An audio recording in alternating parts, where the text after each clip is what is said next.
Hello, guys. Welcome back to this California Music and Innovation Summit 2021. Hello, Sudha. Welcome back too. Hey, Jerome. Hey, everybody. It's great to be back and excited to see what's in store for today.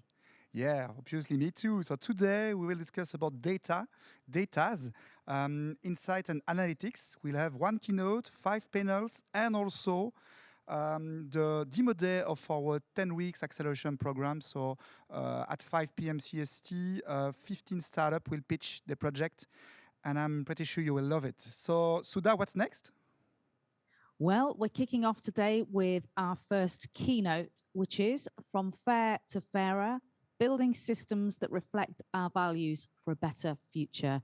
And our speaker today is Paul Pacifico. Paul is CEO of AIM.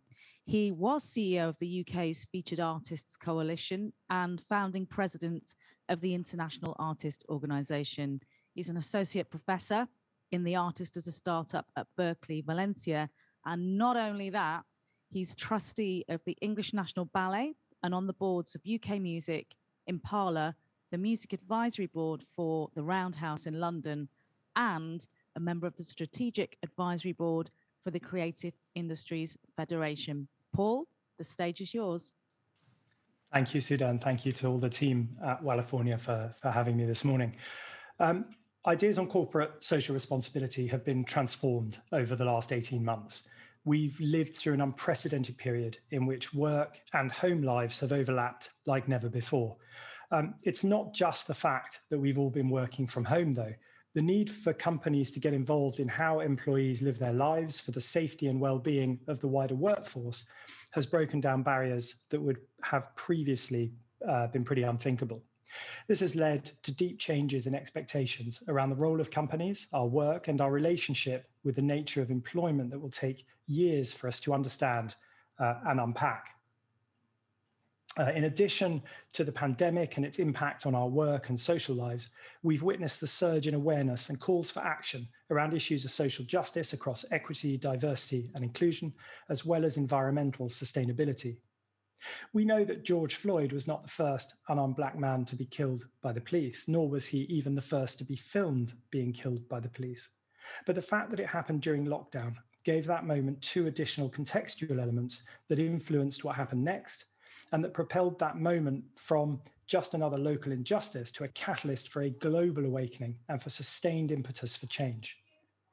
First, that the world was more still. We were in lockdown and the space and time created stillness in which that video resonated around the world, but it also followed a conscious reboot in the contract between the individual and the state. The influence of personal choice in this social contract is often taken for granted, and the balance between personal and societal norms generally adjust and normalize over periods of years. But in 2020, with lockdowns, mask mandates, and other COVID safety restrictions, there was an atmosphere in which the social contract was rendered conscious in a way that it hadn't been for probably more than a generation. In the first wave of COVID, there was a strong sense of collective responsibility that we needed to play our part and take responsibility as citizens over outcomes for society.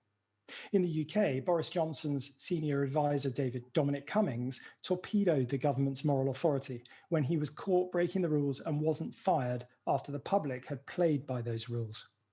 In the US, Derek Chauvin's knee on George Floyd's neck was the embodiment of the state as oppressor to a public that had surrendered individual freedoms for collective benefit.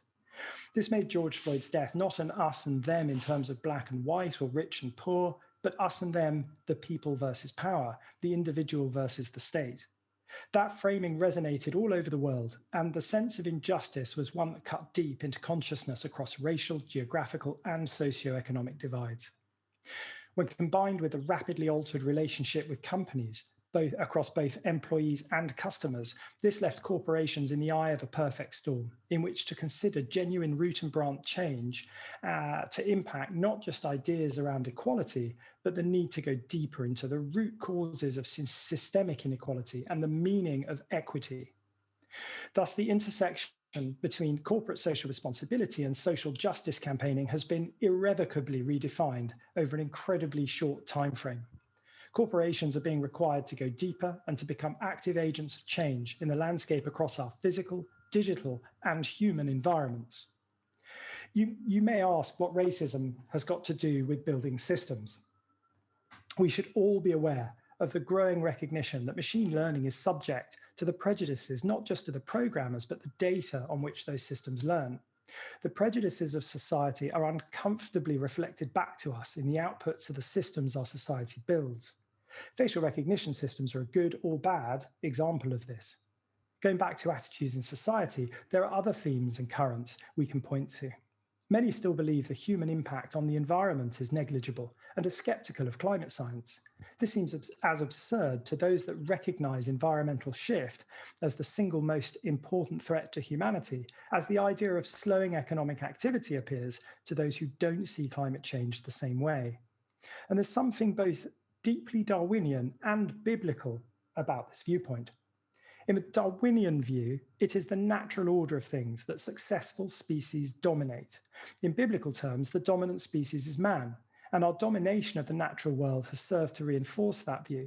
In some views, man is more narrowly defined as white man. But we know that when unchecked, dominant species become self-defeating as systems, reach their limit to growth, and that species' success becomes its undoing as it exhausts resources and destabilizes the very ecosystem on which it relies. And here there are two problems. First, in an environment that is relatively restricted, like mice in a cage, as the cage becomes overpopulated, the mice experience problems with fertility, increased aggression, and other factors that ultimately lead to population collapse. In larger environments where space is no longer the primary limiting factor to growth, inbreeding over time leads to problematic genetic disorders and other limiting factors that inhibit ongoing success. In terms of the human condition, it might be suggested that global single species domination, in our case, is leading to the destabilization of the ecosystem on which we rely, and that will ultimately undermine the very conditions on which our dominance is predicated. It's interesting to observe the newfound interest in the Limits to Growth work by the Club of Rome, published way back in the 1970s, slammed for decades, and now revisited as scarily prescient. Presumably, if this drift is left unchecked, humanity will provide an interesting, albeit for us tragic, case study on the self-perpetuating notion of instability in Darwinian systems. The point is that Darwinism relies on a perpetual race for survival. In stasis, the race is irrelevant. There are no winners, but there also may not be any losers.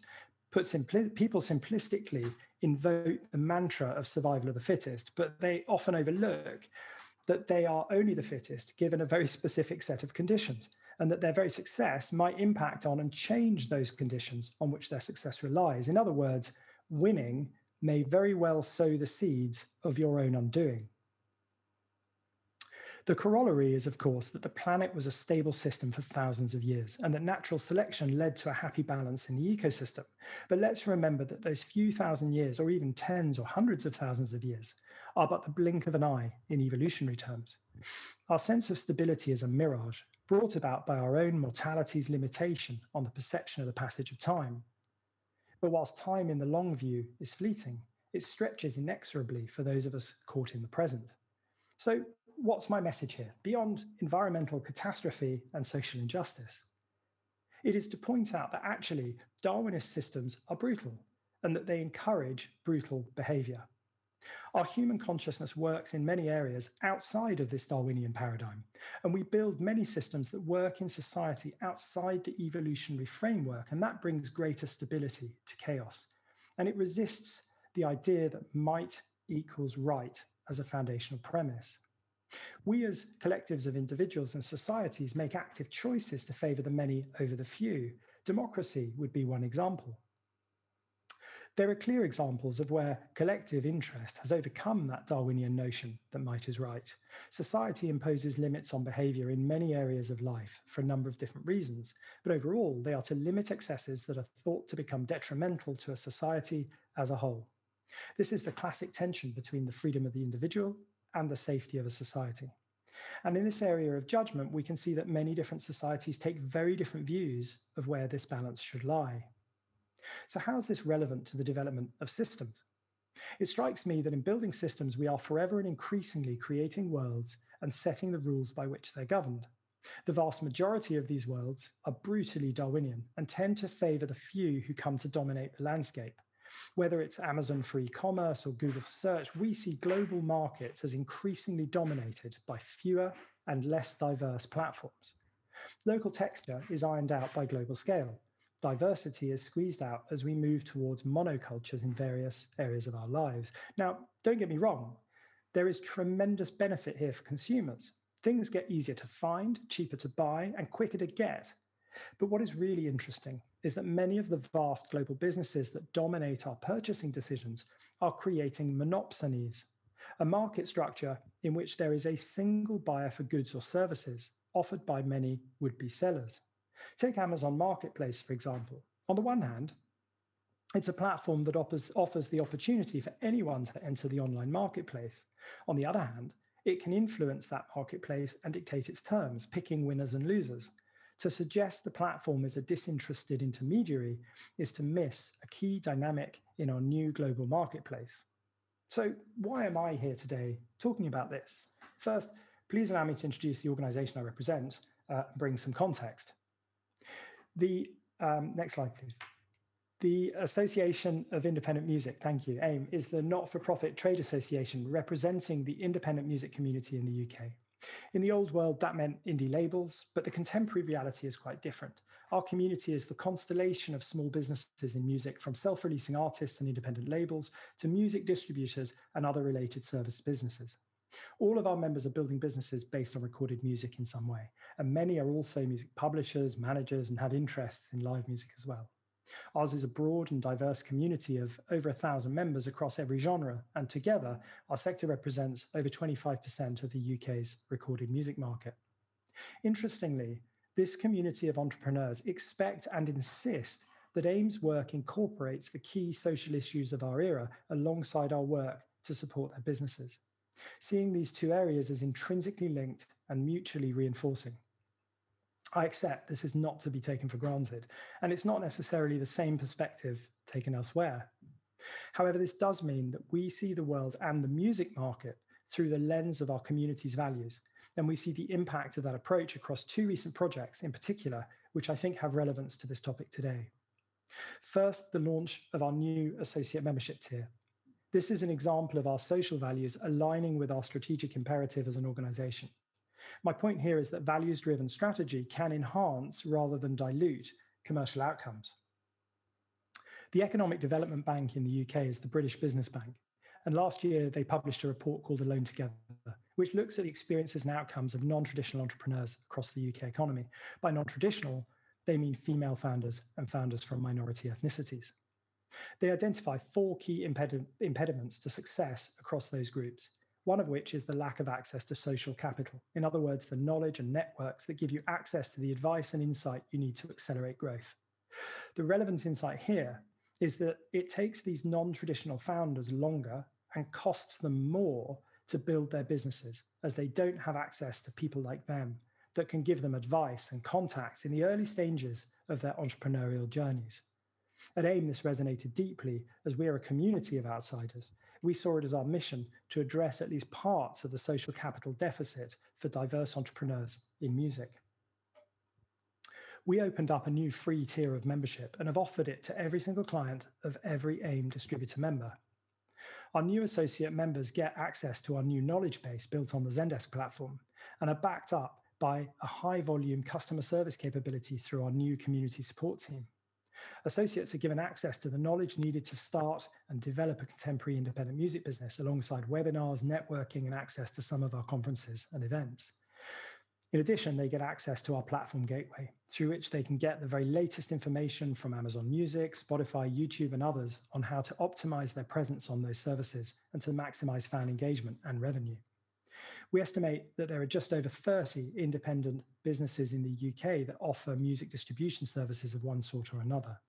Prior to the launch of our associate member tier, around 8 of them were formally signed up as distributor members of AIM. Since the announcement of this new tier in October last year and its launch in beta a few weeks ago, we have commitments from 28 of them. The value proposition for them is clear. Their clients will get easy access to the knowledge they need to increase their chances of success, and more successful clients means a more successful distributor. For AIM, the win is twofold. The associate member tier delivers on our commitments to social justice and our efforts to level the playing field for all entrepreneurs in music, but it also connects us with the next generation of business builders who are less likely to engage with music industry structures like trade associations. It allows us to build light touch relationships early and to be a meaningful part of their journey when it counts, in the hope that those relationships will endure as some of those businesses start to gain traction and scale. In terms of market size, we estimate that the distributors have between 3 and 5 million clients in total. We've set ourselves the target of converting 100,000 of them to associate membership in the first 12 months, and that onboarding process is now underway. This would represent a 100x growth in AIM membership in 1 year, and we believe it will be transformative both to our organization and to the music market. So now let's talk about streaming. The debates around the streaming economy are raging, and particularly in the UK, it feels like they've reached fever pitch. We expect the report from the recent parliamentary DCMS Select Committee inquiry into the economics of streaming to be published any day, along with ongoing research by government into creators' earnings and campaigns from pressure groups like Broken Record and Fixed Streaming. In Europe, campaigns like the Fair Internet for Performers campaign and similar highlight the perceived lack of shared benefit as the streaming economy grows. At AIM, we took the opportunity to take a step back and consider the various proposals being made. First, we took the view that the streaming economy is fair from a Darwinian point of view. In terms of results, you eat what you kill. Under the current distribution system known as pro rata, each rights holder and artist shares the proportion of revenue each month that corresponds to their share of the total number of streams on each service. In other words, there is a direct and linear relationship between your proportion of the streams and your proportion of the revenue. Interestingly as well, streams are valued equally, creating, in theory, a level playing field. In practice, we see that in line with other cultural economies, the market is a winner-takes-all proposition, with around 80% of the revenues going to just 1% of participants. From an AIM point of view, we believe this puts a sustainable living out of reach for all but the top few, and that doesn't align with our values of transparency, fairness, and diversity across both business and creativity. It means that niche, credible artists and emerging talent that create the excitement, the buzz, and longevity of interest in music are stuck in the middle, big enough to need to focus full-time on their music, but not at big enough scale to make it really work from streaming. As a response, we proposed a new approach to the distribution of streaming revenues, which we have called the artist growth model. The artist growth model is a bit of a Robin Hood. It shaves a small amount off the top and pushes it further down the curve. It still rewards success, but it also enables more and more diverse artists to participate in that success. Now, it's easy to say this will never work as the major labels dominate the top 1% and that they will never allow their top earnings to be diluted, but I'm not so sure. Over 100 legendary artists recently wrote to UK Prime Minister Boris Johnson, and in their letter, they specifically spoke of wanting to support the next generation, and this would do just that. It would also incentivize those labels to sign more diverse talent and would make each signing less risky. So what you lose off the top, you may well gain back by supporting credible niche and new artists who drive new approaches, ideas, and sounds that will keep the music market innovative and dynamic, something that will benefit performers, writers, artists, and their commercial partners alike. It will also support a much more diverse ecosystem in terms of choice of repertoire, which means the fans win as well. So we took our idea to Spotify's former chief economist, Will Page, and collective management expert, David Safir, and asked them if it would work. With the help of some funding from European independent music umbrella body Impala, Will and David got stuck in. The result is the first alternative streaming distribution recommendation to be modeled on real-world data from across the whole UK market, and the conclusion is clear. And next slide, please. Thank you. As Will Page put it recently, the artist growth model taxes the very rich to help the rich and leaves everyone else unchanged. In other words, it allows not just the long tail to exist, but creates a body to the curve, which reinforces the tier of middle income artists.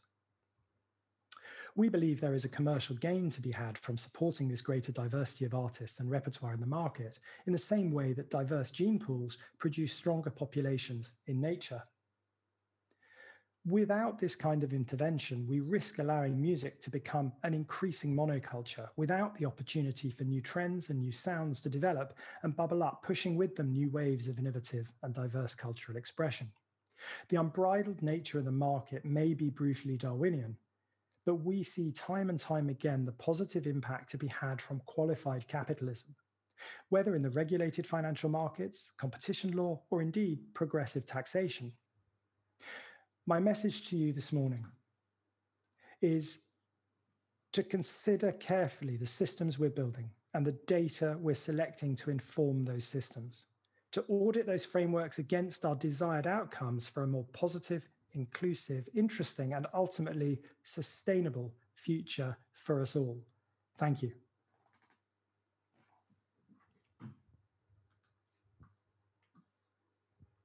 Inspiring. Thanks. Where to start? I think this is a perfect introduction to this day dedicated to insight and data, because it brings a meaning to all of this and a purpose in a nutshell. I would like to elaborate a little bit about the artist growth model you just brought to us. I think it's pretty fresh new, right? It's been just announced lately. How do you see this now going on further? Is it some kind of debate and let's say dialogue you want to bring to the table, or is it some kind of proposal you bring to the market and not from now on? Like, how do you see the next steps to potentially make it a reality? I think it serves a number of functions. I think first of all, it allows us to articulate the world as we like to see it, and an outcome that's in line with our community values. Definitely that starts with presenting the idea, having the debate and the conversation, and we've tried to be very careful to take a data-driven approach. So this was an idea that came out of values and emotion, but that we immediately then grounded in data, and not just data from one service or one genre, but across the whole UK market using real world data. So the graphs I just showed are actually modeled on real world outcomes for the top 10,000 tracks in the UK streaming economy in 1 month of data. And we have more data than that, but that's just the example there. We feel two things come out of that. One is a worthwhile debate about whether approaches like the artist growth model could be applied in real life to the streaming economy. But the second one is, in the midst of this very heated streaming debate about fairness, to set the bar to say other ideas are welcome. We should have a marketplace of ideas that we debate and discuss. Each one has a different set of winners and losers.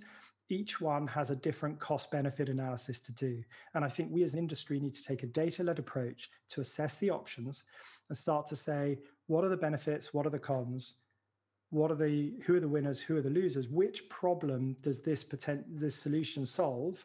And is that to the net benefit of the stakeholders at large?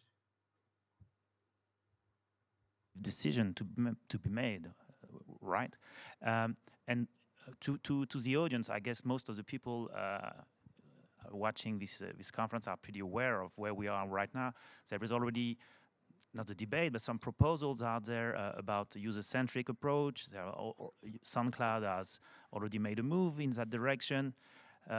So how do you see those alternatives being assessed? Because you tell us, and this is exactly the place to bring that to the table.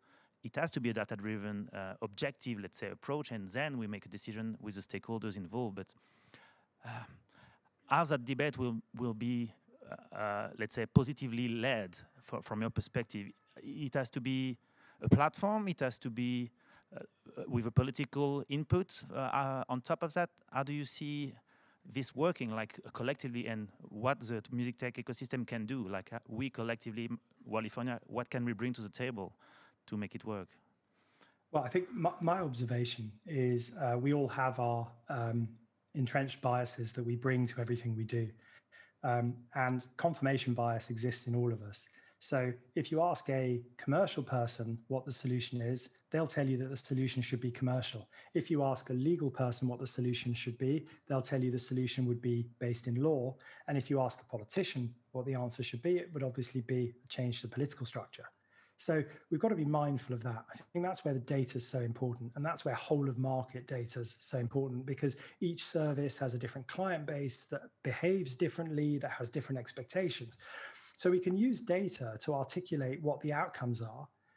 Once we've got relative outcomes, the decision on whether we feel those are good or bad outcomes is much more based in where we're coming from, what our perspective is, and what our values are. So there's a human element. There's a sort of step back for the human element while you analyze, and then a step forward again once we start to debate what kind of world we want to live in together.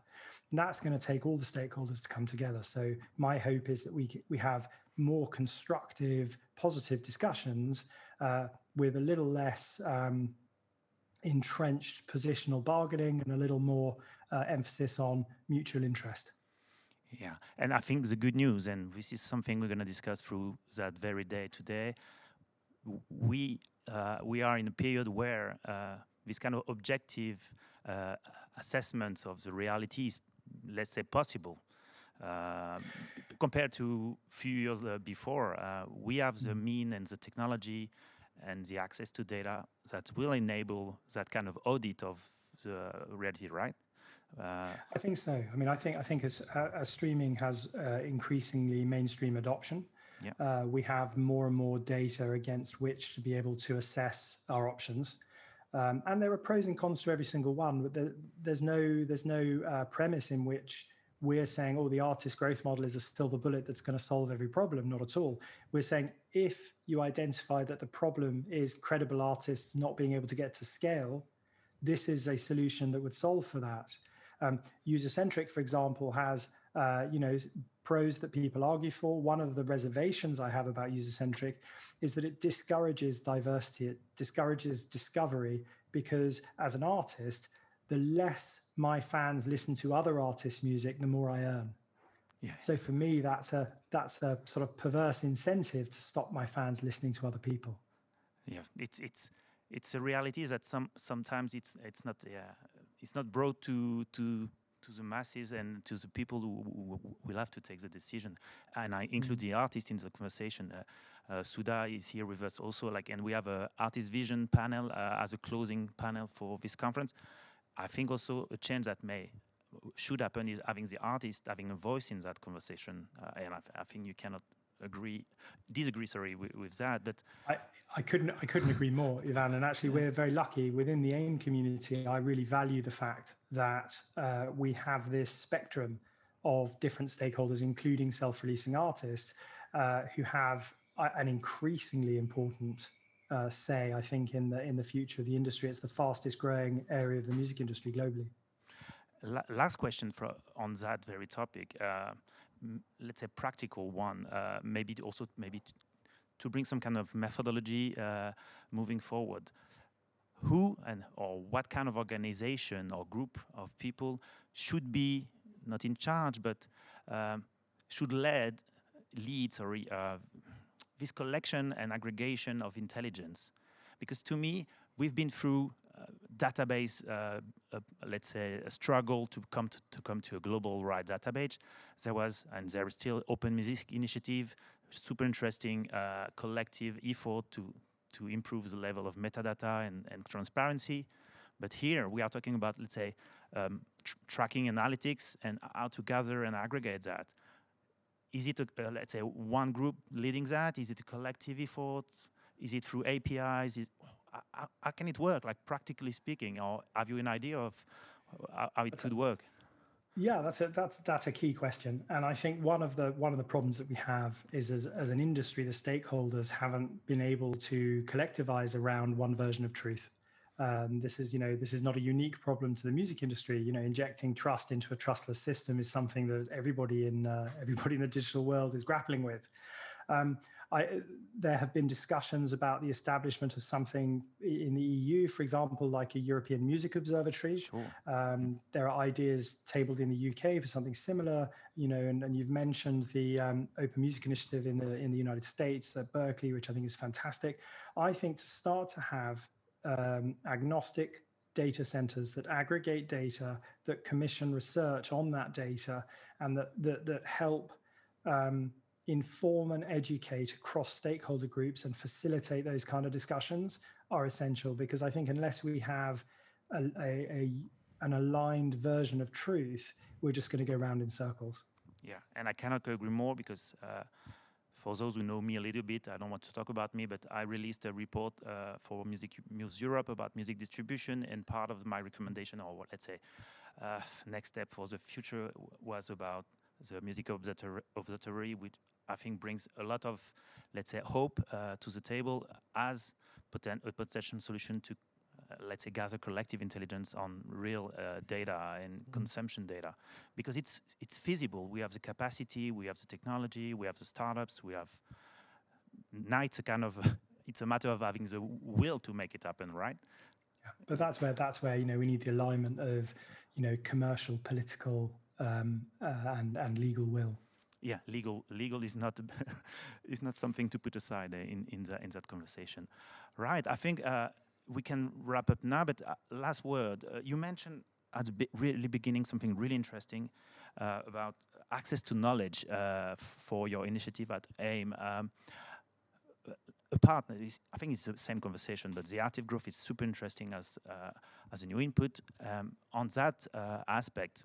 Today we're going to discuss data in many ways.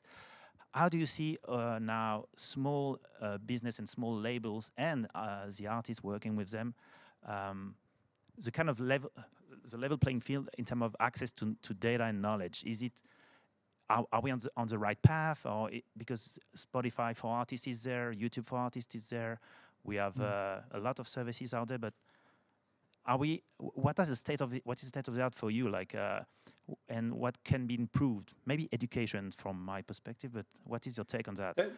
Definitely education. One of the things that gives me real optimism for the future is the number of startups I see who are delivering tools and services to give access to insights from big data.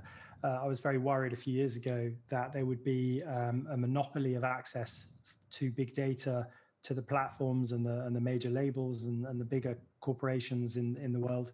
But actually what we're seeing is a whole array of solutions to deliver the opportunity to leverage big data insights to startups, to small businesses, to self-releasing artists. And the continued evolution of the dashboards on the individual services and the other things, I think give us an insight into quite where that could take us. And I remain optimistic on that front, albeit cautiously optimistic. Let's be optimistic. Yeah, this is just the beginning. And for those who are interested in the topic, don't move, because we have a panel coming up with GigMeet, so also live music, data crunching and dashboard. Utopia, SASEM, and Believe will be with us to discuss this very topic, bringing insights to the artists, to the organizations, and to the ecosystem as a broader perspective. So, yeah, let's be optimistic. This is the day to bring data to life, okay? And thanks, Paul. It was really, really inspiring, and we were lucky to have you for opening this day. And I see you around pretty soon over a beer. We say that all day long, including in the morning, like a Belgian beer. It's always 5 p.m. somewhere. Ivan, thank you very much. Thank you to the team at California for having me, and I look forward to the rest of the conference. Yeah. See you there. Thanks so much. Thank you very much, Paul. It's really positive to hear about the scope for self-released artists. I mean, that's something that lands for myself, being one. So I'm looking forward to hearing more about that. Thank you, Ivan. Next up is our first panel, as Ivan has said, and it's on musical intelligence. So the panelists are Julien Lefebvre from SASEM, Marcus Fitzgerald from GigMeet, Christian Luoma from Utopia Music, Rob Define from Believe, and Hash Riaz from Ordu. So it's going to be hosted by Ivan, and we'll see you after the break at 12 p.m. CEST. Thank you.